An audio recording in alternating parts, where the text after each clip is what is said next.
Team is very important. It's kind of like this book called by Dan Sullivan called Who Not How, right? It keeps coming up. It's like, well, I don't have to figure out the how part of electrical inspection because I have a who can do that for me, right? I don't need to know the intricacies of a real estate purchase agreement or SEC law because I have a who on the team.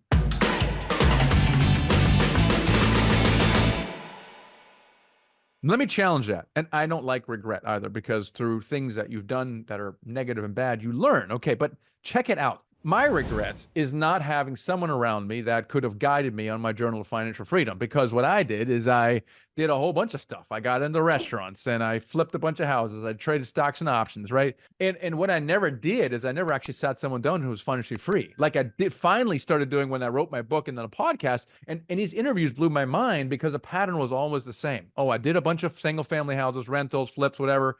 And then I realized it was too much work and I couldn't get there. And then I was lost and I discovered, and within a year, I'm financially free. Like I never did that. And I think my biggest regret is not surrounding myself with the right people because why should I learn on the job? Why should I reinvent the wheel? Why do I not borrow someone else's experience? Exactly the point. I was saying this at our earlier conversation. Your net worth is your network. I mean, your who you know are the people that will take you to your next level. So I think I surrounded myself around the same set of people that did not know the next step and all that. So I think with time, I was looking for something else. And I think that was when I started looking for you. I didn't know you existed. I just looked for you, looked for a better way of doing things. And I saw you. And I think that was a turning point. The community is very important. Being around the right set of people, those type of things can take you to your next level. Now, what were you doing before you got into flipping houses? What was your background, job, or anything like that? Yes, I'm originally from Nigeria. You can hear from my accent, so it's very strong. So I came into the country just to go back, but something happened. So originally I started as a cleaning company many years ago. Then I saw the opportunity in real estate at that early stage. So I went into property management. So I started managing properties for people, and I said, one day I will own mine. So that was just the thing about it. So when I moved into the US, I lost focus for a while because I was trying to survive. So I just picked up different things. I even went further by doing my master's. I was thinking that was going to bring about the financial freedom I was looking for. So I did my master's. Then when I was about wrapping up, I just got uncomfortable with the achievement. I said, this is not me. I actually studied information systems with cybersecurity, a good course that could give me good money. But Yeah. I said, this is not me. I always wanted to be into real estate, but how do I start? And what even made the turning point for me at that point was when my mom lost her house. We lost 4 homes because my parents have been in the US for years. So they were able to get four buildings. And in a space of after my dad died, we lost everything. So that was a turning point. I didn't know how to help. I didn't know how to save. I was pregnant with my second child, and I was given a letter and said, your house is foreclosed. You have 1 month to leave. And I was like, what do? I was confused in a state of no help and all that. So I think that was the thing that started making me look for better option. Okay, well, that's man, that does not sound good at all. But how did you get from that point to, let's say doing your first transaction? I mean, your first single family house transaction. How do you get from that point to actually flipping or buying your first house? I think it was the mindset. I knew that I was not comfortable with where I was at all. So I started first of all with the long cut. I did it a long route, which I would not encourage anyone to do. So I started becoming uncomfortable. I started thinking, this is not the plan, because I already had a plan. I wanted to go into real estate a long time, but I was like, I'm not doing what I'm supposed to do. So that was when I started, and I fix and flip was the easiest way at that time because that's what I knew to go into. So someone invited me to Pennsylvania to come and check out a 5-unit property. So myself and my business partner, we went there, we saw it, and I was super excited. And they showed me the rent, and I was like, oh, this looks more stable and all that. But the deal didn't close. We went back. But what we did was we created a relationship. We created a relationship with the broker, and the broker kept calling us. And all of a sudden, he had an off-market deal. It was an 18 unit, and he called us and said if we're interested. We traveled down with little knowledge. We didn't know how to do so many things. So we literally learned on the job. And the good thing was that it was with our money. We didn't have investors but I wish we had done things better. Maybe we would have negotiated the price well. We'd have done more due diligence on that property, because we ended up spending a lot to bring it up to standard, because there were a lot of capex things we would have asked the seller to do, but we didn't know anything. So we just started, and I started looking for, I started with doing it before looking for education, and that is not the right way to do in order to avoid mistakes. So I should have looked for education first, then start looking for the deal, but I did it the other way around, and it cost me money. Yeah, well, let's get back to that mistake that I made as well. But how did you finance these early flips? Because they take money. Did you have money saved at that point through a job, or did you use hard money, or how did you finance them? Like I said, relationship, your network. So I had a business partner, someone that had a lot of money, and I kind of convinced him to come into real estate. So it was like my silent partner. And I brought him into it. I didn't have the money. A single dime was not, I didn't have a single dollar to my name, but he had the funds, and I was willing to do the job.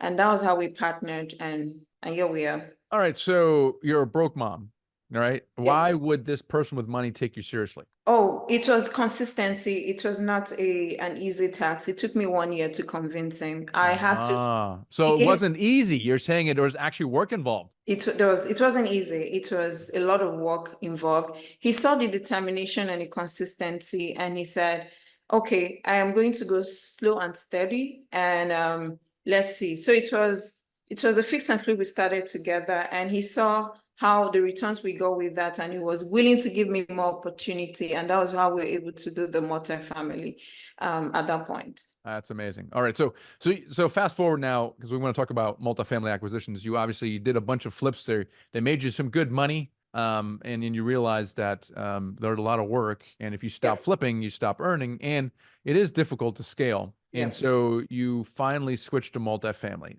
Talk about what that transition looked like. Like in my case, I literally, there's only one, I had maybe 20 investors on the house flips, and I had raised money for, of those 20, only one went with me into the multifamily. It's a different beast. There's a 5-year hold. They don't get their money back in 6 months. And there was like, no, I'm out. So I was like, oh my gosh, I gotta get into a whole new, it's a whole different ball game. And how was that transition for you? Yeah, for me, it was overwhelming at the beginning, because I didn't even know where to start from. I was confused. I was always on YouTube looking for informations and all that. So it was a confusing state for a period of time. I didn't know how to, I thought to myself that I couldn't raise money. I thought to myself that I couldn't manage assets. I thought to myself so many things, so many beliefs that I had at that time. So what I now did was I said, okay, first of all, I just need to know this thing. The more I know, the more confident I'll become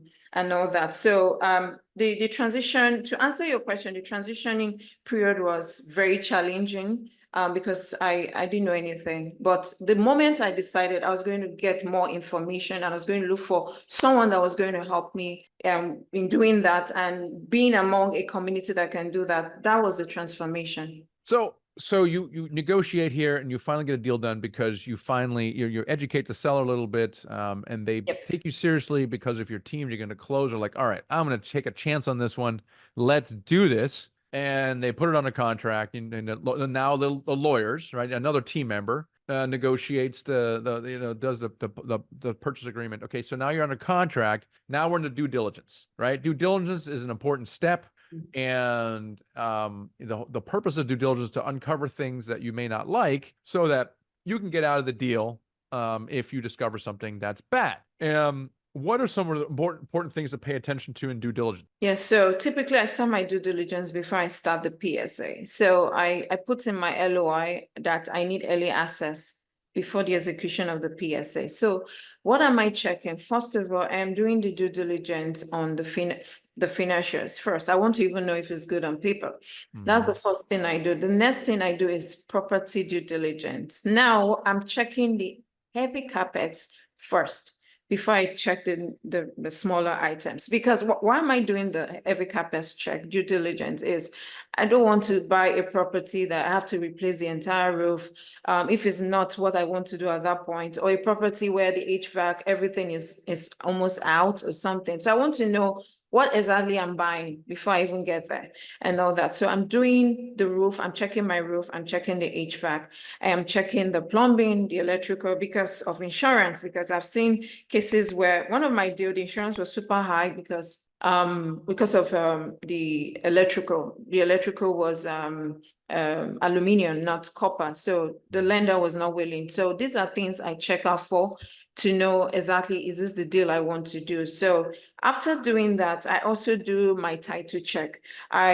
We dabbled into one issue because we did not verify the title. The previous owner's parents owned the property, and they did not transfer it properly to their kids. So we had title issues at closing. After closing, it surfaced and all that.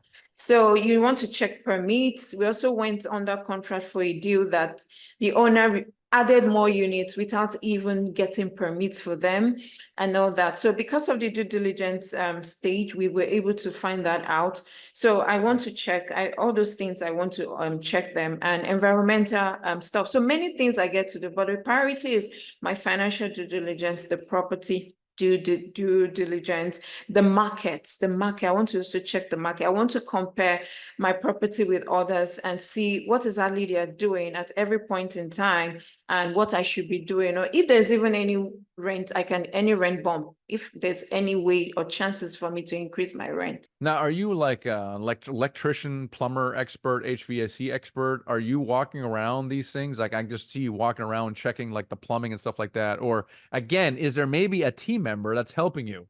Oh, yes. I don't have my experience or my expertise is not in that. So I engage. The first deal I did, I know I engaged an inspector. That was a mistake. I spent a lot of money, but I've gotten a better way of doing it. So what I do is I engage my property management company, and they engage third-party vendors. So I get my property management company to help me with my lease audit. So they are auditing the lease of whatever it is I'm buying, the tenants, they're checking out the tenant profile. Then they are bringing in experts, roof experts, they're bringing in their HVAC experts, they're bringing in their electrical and their plumbing experts. So it's a team of, typically at due diligence, you see like 20 people, 15 people on ground, different people doing different things and all that. But I don't have experience in them in the sense I'm not a professional, but they all do it and we get reports and that's it, yeah. Yeah, so again, the team is very important. It's kind of like this book called by Dan Sullivan called Who Not How, right? It keeps coming up. It's like, well, I don't have to figure out the how part of electrical inspection because I have a who can do that for me, right? I don't need to know the intricacies of a real estate purchase agreement or SEC law because I have a who on the team. But this is a common theme I keep hearing, and this is very important for everyone listening and watching to this. It is all about the team. It is your ability to put together a team to do something that's incredible. And so, and due diligence is again another example of that because you are bringing in a team that's helping you do this. And there's some questions around, oh, do you get access before you sign the PSA? And the answer is yes. Sometimes you can request what she called an early access agreement that gives her access to the files and even to the property, so that you can do a faster close. So this is not uncommon. It's a little risky though. Because if for some reason you uncover something that you don't like, you may be spending some money you don't get back. But she's leaning a lot on her property manager to help her with that, maybe a general contractor that the property manager brings in. So you're able to do a lot of work up front, and that's really cool. So again, leaning on your team for the due diligence is super important. And then, of course, there's a final closing, right? So do you guys talk about the closing process? What's that like? So we have a checklist that we go through during our closing process. So our property the property manager, I can't just stop talking about them. They're so very important. So during our closing process, they are already there and we also are there. And what are we checking or what are we doing at that point? We want to make sure that the property is still at the same occupancy or it has improved, because we've seen cases whereby you buy a property and the seller just takes his hands off and you lose almost all the tenants or a large number of tenants and all that. So we want to verify the vacancies in that property. We also want to start moving or transferring the utilities and all that. We also want to be going through our contracts to know, okay, we need to go through the contract with our property manager, because it's at that point you start signing those contracts and the lender's contracts and all that.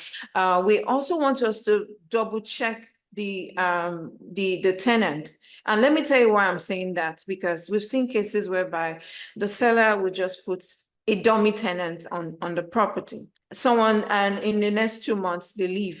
Once you take over, they just leave and all that. So we want to verify that. We also want to verify the inventory. We bought a property with a shuttle, a vehicle, and the owner forgot that the property owns that vehicle. We almost lost it if we were not on ground at that point. So inventories, we took over things that were supposed to be handed over to us at that time and all that. So these are things we do before we close the deal. So this is cool. And then do you guys pay yourself an acquisition fee at Oh, closing? yes, of well, course. let's talk about that. Yeah. So after the entire hard work, that is the reward you get. So that is a very interesting part of it. The acquisition fee is a lot that you can become financially free with it over time. Maybe your first day might be small, your acquisition fee is small, but the more you do it, that alone can make you financially free, because I've seen people go home with 300,000, 350,000, double their annual income and all that. Acquisition fee is just very, very important, and it's something I like. Yeah, it's really amazing, and I think this really propels people to quit their jobs after their first deal because of the acquisition fee. Gives them runway. Maybe they have a few extra savings. Now they have a year of financial runway, and then they have a pipeline forming. And through the law of the first deal, the second deal is typically in sight, and they quit their job, which is really cool. Now, just to real quick as we close up here, so people watching, listening to this, and again, they've maybe done a flip or have some rental properties and are looking to scale their portfolio, and they're like, apartment buildings is pretty cool. What is your advice to them on kind of some next steps to get into it? Next step, you can know it all at the beginning. Very important. You just need to take the bold step and get educated. Education will make you go faster than every other person. The more you know about this, the better you can scale and the more you can get the right people. So getting knowledge is very important, and not just getting knowledge, getting a mentor, getting someone that can work with you. Those things are very, very critical. And the last thing I would like to say is give yourself the opportunity to strive. Don't just give up on yourself at the beginning. Just give yourself the opportunity to strive. Very, very important. It was great. Bibi, how can people connect with you? Oh, you can connect with me on Blue Ocean's multifamily group on Facebook. You can also connect with me on my YouTube channel, Blue Ocean's Multifamily Group, or personally on my Instagram, Bibi_Ofiri. This has been awesome. I would really enjoyed jamming with you. So thanks so much for being on the show. Thank you for inviting me. It was such a wonderful experience. Yeah, it really was. And I want to share just a couple thoughts with you all here. And I think what you've learned here is the importance of the team. I think it's absolutely critical that you have that team built. And you mentioned the education as well. And honestly, apartment buildings really are the only way to become financially free. And if you believe that, right, we talked about some of the things to pay attention to, and we kind of talk about some of those things as 4 pillars. 4 pillars of investing really is becoming deal ready, and deal ready, a big component of that is to actually build your team. And we talked about that, and that we say when you're able to build your team and get your education, at that point you're kind of deal ready. You're basically all ready to do your own deal. And that's really important to be in the deal ready stage. And then the next step is what we call is the deal analysis, right? We talked about deal analysis. It's critical that you know deal analysis. And then number 3, that you were able to raise capital, deal capital, and then we talked about deal ready and getting deal flow. And if you do those things, the 4 pillars we call that, it takes about 6 to 18 months for you to do your first deal, which is pretty cool. Now, you might be wondering, why in the world does it take 6 to 18 months? And I think Bibi kind of alluded to it. She may have actually mentioned it outright, but people who do deals in 6 months, we call them gazelles. Gazelles are people who kind of figure out how to do something faster, and these are people who work with us. And the average deal size that they do is $4 million, and they get their deal under contract in 6 months, right? Which is pretty cool. Now, you might be wondering, okay, well, how do they do that? And the reason they do it is they follow these 3 freedom accelerators. The first one is you got to follow the right system. And Bibi was talking about this. You don't need to reinvent the wheel, right? In our world, the system is called a Dealmaker Blueprint. It kind of talks about what to do in week 1, what to do in week 2, what to do in month 1, month 2, etc. It's all mapped out for you, so you don't have to reinvent the wheel, like I did, because this wasn't around in 2011. And the second one is you get the right support. I think you mentioned the community earlier on. There's really several right support. One is community. These are peers around you, the other crazy people who are trying to do what you want to do. And then coaches and mentors. Coaches are kind of like the mindset coaches. They deal with like limiting beliefs and anything that you have going on between your ears. And then mentors are the people who actually know syndication. So you have to have this network around you of the right kind of support. And then you got to join the right network. You talked about that earlier. You need a network to access to capital and deals and partners. So you got to be able to join some kind of ecosystem. So however you do that, these gazelles, these deal makers, figure these 3 things out. And we talked about the fact that that these acquisition fees are so profitable. And where I want to get to is just the slide I'm looking for, is the who, not how, by Dan Sullivan. We talked about this right now, is you don't need to figure out all the how. And some of you have maybe started down the path of investing in apartment buildings, and you're trying to analyze deals. You're trying to figure this out. You're asking questions around how do you analyze, how do you raise capital? You're asking the wrong question. Okay, the question is not how, the question is who. If I don't know something, it could take me weeks, months, years to learn something, how to be a plumber so I can walk my property. Or, you know what, I can find a great plumber. So if you want to accelerate your results, if you value your time, then look for the who. And we would love to be your who, okay? Because we'd love to be your trusted source, and we'd love to work with you because we guide you kind of every step of the way. So if you're looking for a who right now to get you going and do what Bibi has done, then let's just have a conversation. So the link is there. It's the michaelblank.com/strategy. And the reason we call it a strategy session, we call these a strategy session. It's like a 20-minute call with one of our advisors, and they're going to ask you a variety of questions about where you are right now in your investing, what your goals are, what your challenges are. And if we can help you in some way by working with us, then we'll let you know. And if not, we part as friends, but you're going to get a lot of clarity from this call. So go ahead and book that call right now. There's no obligation to do anything at all. It's just really going to help you get clarity around where you are, where you want to go, and maybe how to get there. So go to that link, themichaelblank.com/strategy right now. And with that, we're going to take a few questions here. We're going to check the chat and see what we got going on here. Let's see if I can throw some out at you here. Yeah, reinventing the wheel is indeed exhausting. You are right about that. That is unnecessary. All right. Let's see. Okay, let me check the Q&A here. All right, so Daryl is asking, Bibi, how did you build a relationship with a lender when you didn't have the finances to purchase your first deal? And that question is really broader than that, right? It's really, how did you get anyone to take you seriously at all? Well, I mean, how did a broker take you seriously? How did investors take you seriously? Why in the world did a lender take you seriously? How did that go about?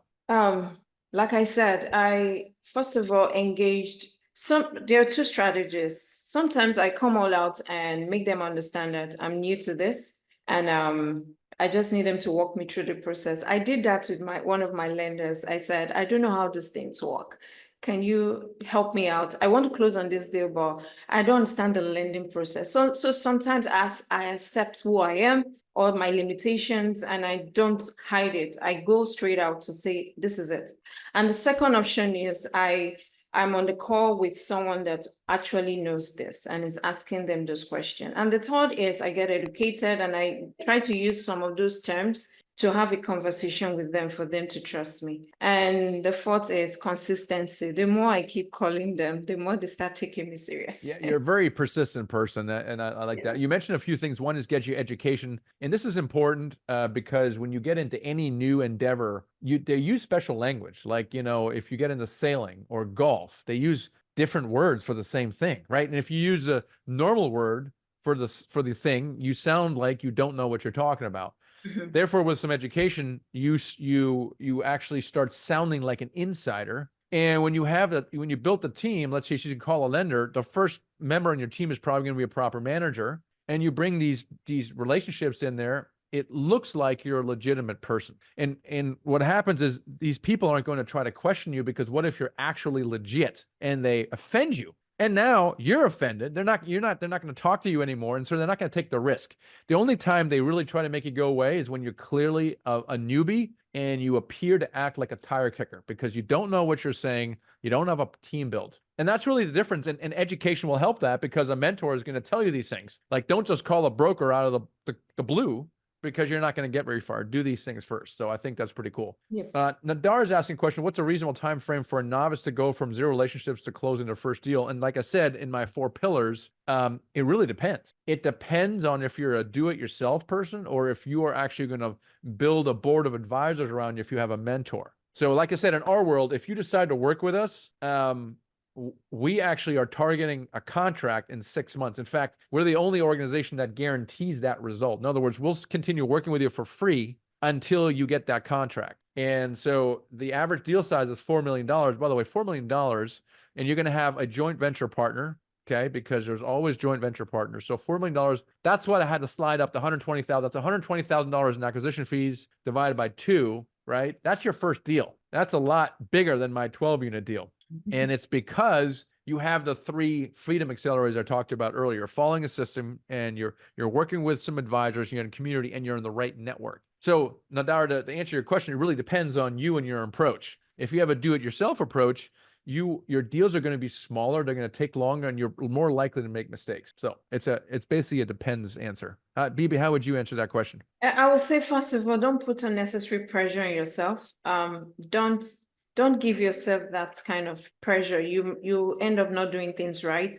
I think the first thing for you to do is follow the process. Multifamily scaling is a process. You follow it, get educated. After getting educated, join the right community, a deal will come. If you keep doing this consistently, because the more educated you are, the more you will know your strengths. You will know where you fit in the entire process. You will know what you can do and what you cannot do, and the type of community you should be involved in.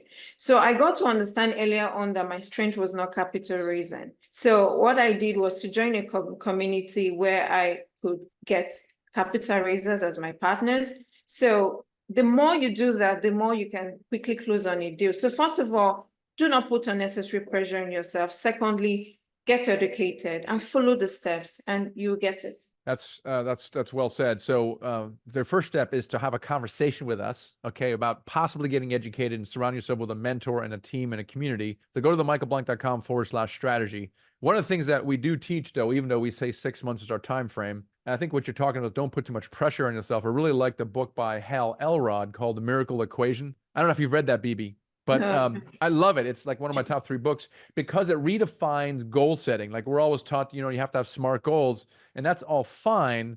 That works very well, but on your first deal, it kind of breaks down, right? Because I'm going to do my first deal by the end of the year. Okay, well, there's so many variables you don't control. Literally a million variables you don't control. So it's really a bad goal. Now, what happens at the end of the year comes and goes. You don't have your deal, and then you get sad, depressed, and you walk away saying, oh, this is all for the birds. That is the wrong lesson. Instead, what Hal Elrod says is it's a great goal, but instead of the goal, commit to the activities that lead to that goal. And in our world, the activities are 2 things: analyzing deals and meeting with investors. That's it. That's all. Analyzing deals, I'm always making a 10-minute offer, right? But those are the 2 things you're doing. And so you just commit to doing this, every single week for as long as it takes, you will do a deal. Exactly. Yeah. And the other thing I think you said is, and we did not talk about it in this webinar, is joint venturing. I talked about it in the connecting in the right community, but like you said, I don't really do capital raising. but you're really good at analyzing, talking to brokers, doing deals and acquisitions. Okay. So in a syndication, you have at least two major roles. One is the deal finder, and Bibi appears to me more in the deal finder. And there's a capital raiser, right? This is why these joint ventures work so well. This is also why students in our environment do a $4 million deal. One of them is going to be Bibi, and one of them is going to be a doctor, okay, who knows other doctors and likes to play golf, and he's an extrovert, and he has no interest in analyzing spreadsheets. And those two, well, if they get along, are magical because they complement each other so well. This is also why people can do, in our, at least in our environment also, and in others, do these larger deals faster. So really cool. All right, we're out of questions. Well, listen, I appreciate everyone's time here on this webinar. Do not forget to schedule that call before you leave here. That's very important. Again, it's no obligation. You owe it to yourself. You've been on this call for this long. At least have a conversation and have some curiosity around what it would look like to work with someone like us, especially if you've done a real estate deal already. You have a rental or a flip, and you're like looking to scale up. Like, you are a perfect fit for our program. So we'd love to have a conversation with you. So michaelmike.com/strategy. With that, Bibi, thank you so much for bringing it, sharing your experience here with us on your story and the acquisition process. So awesome. Thank you so much. Thank you for inviting me.